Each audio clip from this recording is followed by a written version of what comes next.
নমস্কার বন্ধুরা, সকলকে আন্তরিক প্রীতি শুভেচ্ছা এবং অনেক অনেক ভালোবাসা। আজকের আলোচনা ব্রহ্ম রাক্ষস এবং ব্রহ্ম রাক্ষস কিভাবে সাধনা করা হয়, ব্রহ্ম রাক্ষস কিভাবে সৃষ্টি হয়, সমস্ত কিছু এই ভিডিওয় আলোচনা করব। ভিডিওটি শেষ পর্যন্ত দেখুন। আসলে বিষয়টি হচ্ছে ব্রহ্ম রাক্ষস একটা ভয়ানক অ্যান্টিটি, খুব ভয়ঙ্কর ধরনের একটা শক্তিশালী অ্যান্টিটি।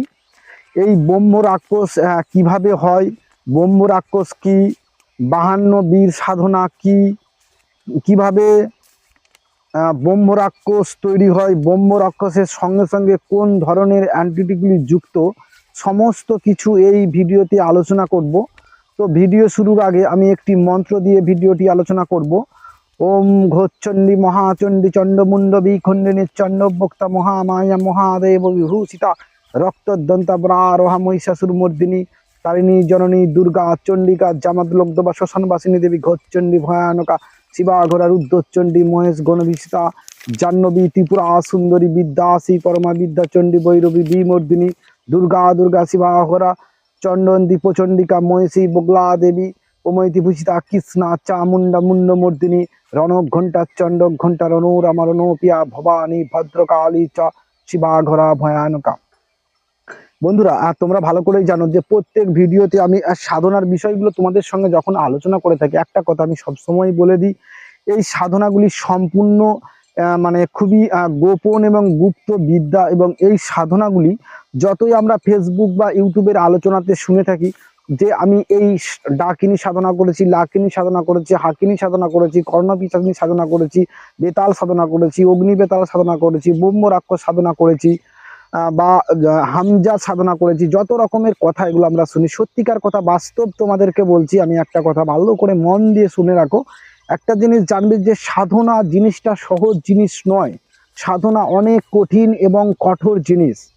বিষয়টি হচ্ছে সাধনার জন্য সম্পূর্ণভাবে ঋক সাম যজু অথর্ব এই বেদের জ্ঞান তাকে অবশ্যই তার থাকতে হবে।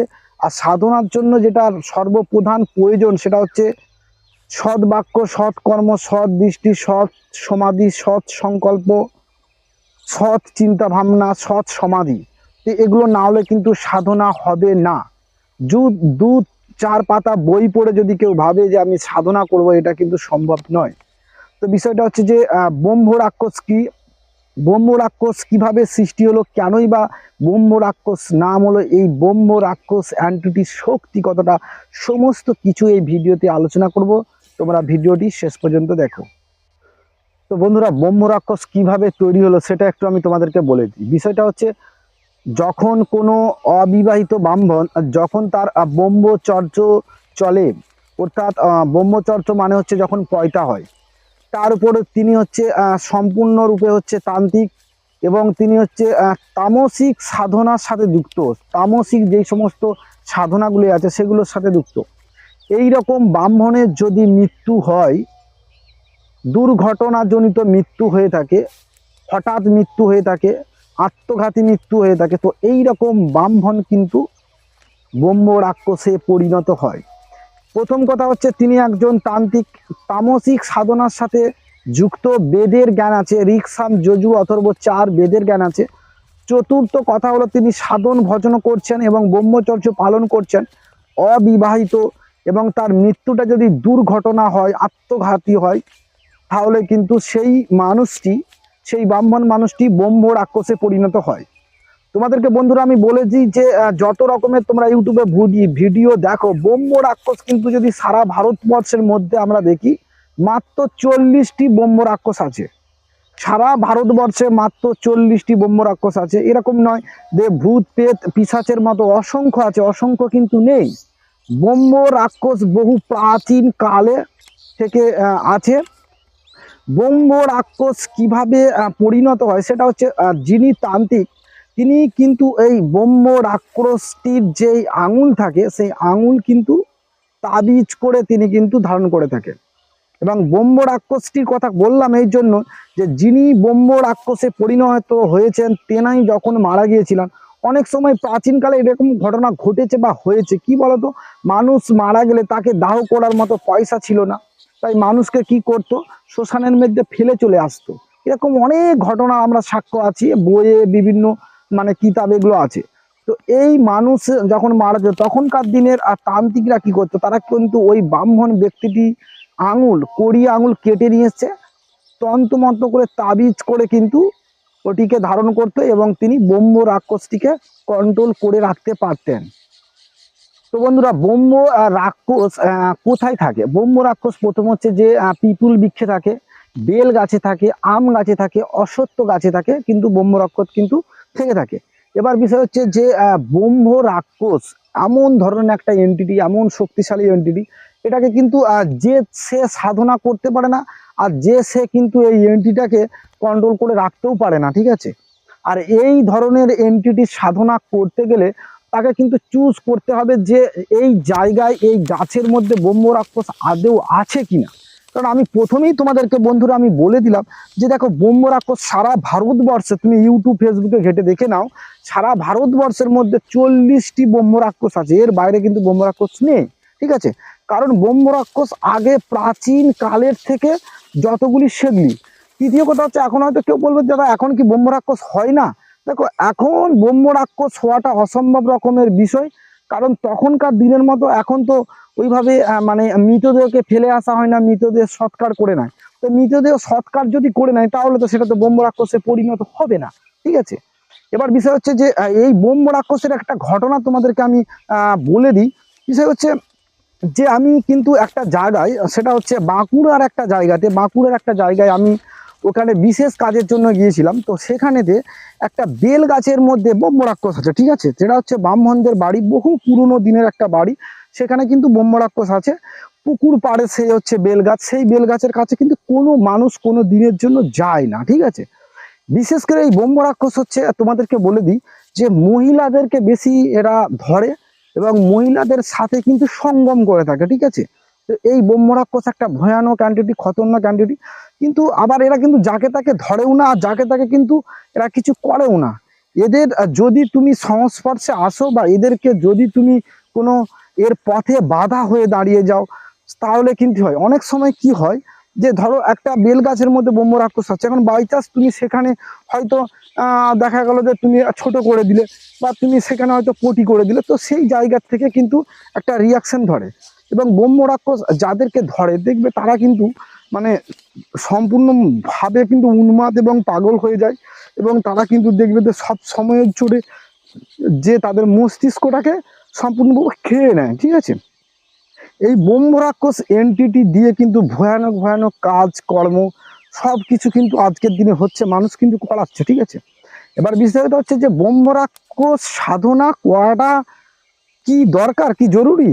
ব্রহ্ম রাক্ষস সাধনা তারাই করে যারা ভূত পেত পিশাচ জিন জিন্নাত কিন্তু সাধনা অলরেডি করে নিয়েছে, এবং তাদের কিন্তু অনেক সাধনা তাদের মধ্যে আছে, তারা কিন্তু ওটা করতে পারে, নাহলে কিন্তু অন্য লোক ওটা কিন্তু করতে পারবে না, ঠিক আছে।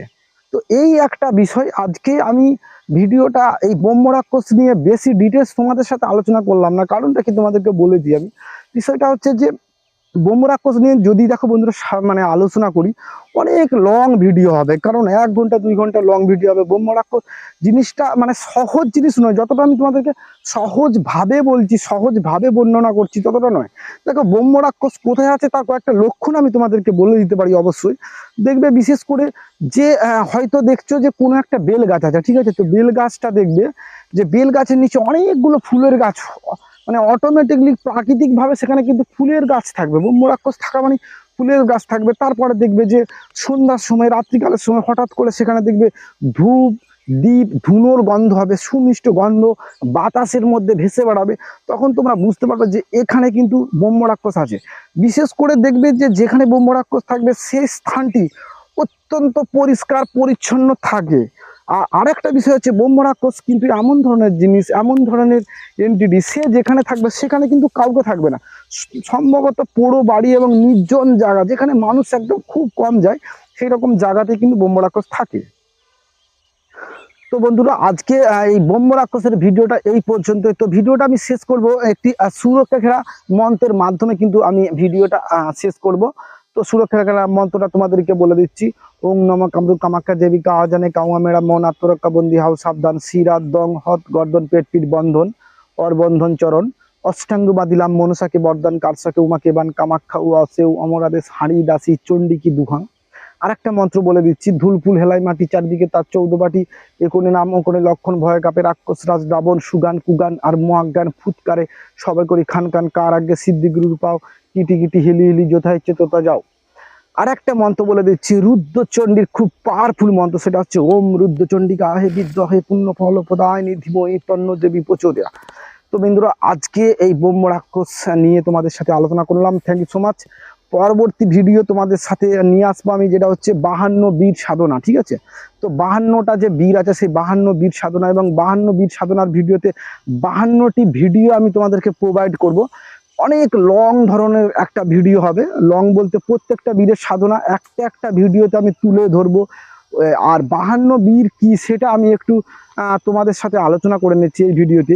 তো 52 বীরের নামগুলো আমি তোমাদের সাথে আলোচনা করছি, সেটা হচ্ছে ক্ষেত্রপাল বীর, তারপর হচ্ছে কপিল বীর, তারপর হচ্ছে বাটুক বীর, তারপরে নরসিংহ বীর, গোপাল বীর, ভৈরব বীর, গরুর বীর, মহাকাল বীর, স্বর্ণবীর, রক্ত স্বর্ণবীর, দেবসেন বীর, ঘণ্টাপদ বীর, রুদ্রবীর, তেরাসঙ্গ বীর, বরুণ বীর, গন্ধব বীর, হংসবীর, লোকডিয়া বীর, ওয়াহি বীর, প্রিয়ামিত্র বীর, রেতবৈদ্য বীর, নকুল বীর, সৌনক বীর, কালমুক বীর, ভূত বীর, পৈশাচ বীর, তিমুক বীর, দচক বীর, অট্টলাভ বীর, অস্মিত্ব বীর, তারপর হচ্ছে কারু বীর, অদৃশ্য বীর, বল্লভ বীর, বজ্র বীর, মহাকাল বীর, মহালাভ বীর, বিদ্যাধর বীর, তঙ্গভদ্র বীর, পিশাচ বীর, ঘণ্টাকর্ণ বীর, বৈদ্যনাথ বীর, বিভীষণ বীর, ফাতেহক বীর, পিতৃ বীর, খড়গ বীর, প্রদ্যুৎ বীর, শ্মশান বীর, ভগুদক বীর, কাকলোর বীর, কফিলাভ বীর, অস্থিমুখ বীর। এই যে এতগুলো বীরের কথা আমি তোমাদের সাথে আলোচনা করলাম বন্ধুরা, সত্যিকার কথা আমি বলে দিচ্ছি যে এই বীরগুলোর নামগুলো মুখস্থ করা অসম্ভব রকমের এবং খুব কঠিন। 52 বীরের সাধনা এবং 52 বীর কি সেই নামগুলি আজকে আলোচনা করব এবং এই 52 বীরের 52টি ভিডিও সাধনা আমি কিন্তু নিয়ে আসবো, 52টি ভিডিও কিন্তু আপলোড করব। এক একটি বীরের সাধনা তোমাদের সাথে আলোচনা করব। 52 বীরের উৎপত্তি কোথা থেকে এবং তার সাধনা কি, তার পদ্ধতি কি, এই ভারতবর্ষ বা এই মহাবিশ্বে কারা কারা এই বীর সাধনা করে রেখেছেন, আদৌ কি তার সাধনা করা সম্ভব কিনা, সমস্ত কিছু এই ভিডিও আলোচনা করব। থ্যাংক ইউ সো মাচ বন্ধুরা, অনেক ভালো থেকে সুস্থ থেকো, এইটুকুই কামনা করি।